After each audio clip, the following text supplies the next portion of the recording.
అంత ఆత్మీయతే. లోకానుసారంగా ఉండకూడదు, లోకానుసారమైన వస్త్రదానం మనం ధరించుకోకూడదు. మమ్మల్ని ఇప్పుడు జీన్స్ వేసుకుని తిరగమన్నా, మా తమ్ముడిని చిరిగిపోయిన ప్యాంట్ వేసుకుని తిరగమన్నా తిరగడు. మా అమ్మగారు లేకపోయినా మా అమ్మగారు నేర్పించి వెళ్ళిపోయారు.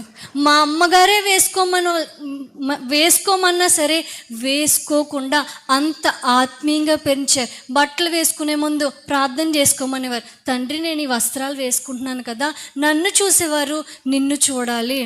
నన్ను చూసేవారు, మమ్మల్ని చూసేవారు అందరూ చెడుగా ఏమాత్రం చూడకూడదు. నన్ను చూసిన వెంటనే ఒక బిడ్డలా, తల్లిలా, చెల్లిలా కనపడే విధంగా నేను ఉండాలని చెప్పి మాకు ఆత్మీయతే నేర్పించారు. ఆత్మీయ పాఠాలే నేర్పించారు.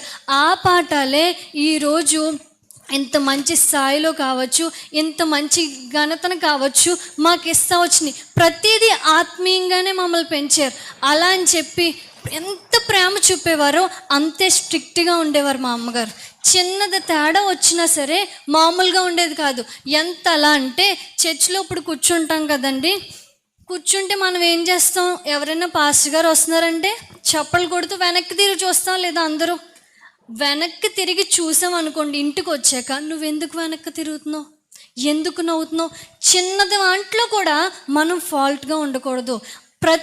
నువ్వు ఒక్కరినే చూస్తావు, కానీ నిన్ను అనేక మంది చూస్తారు. వాళ్ళు నిన్ను చూసి నేర్చుకునే విధంగా మీ ఇద్దరు ప్రవర్తన ఉండాలి అని చెప్పి చిన్నది తప్పైనా సరే వెంటనే సరిచేస్తూ, అది చేస్తే దాని తర్వాత పరిణామాలు ఏంటని తెలియజేస్తూ మమ్మల్ని చాలా ఆత్మీయంగా పెంచారు.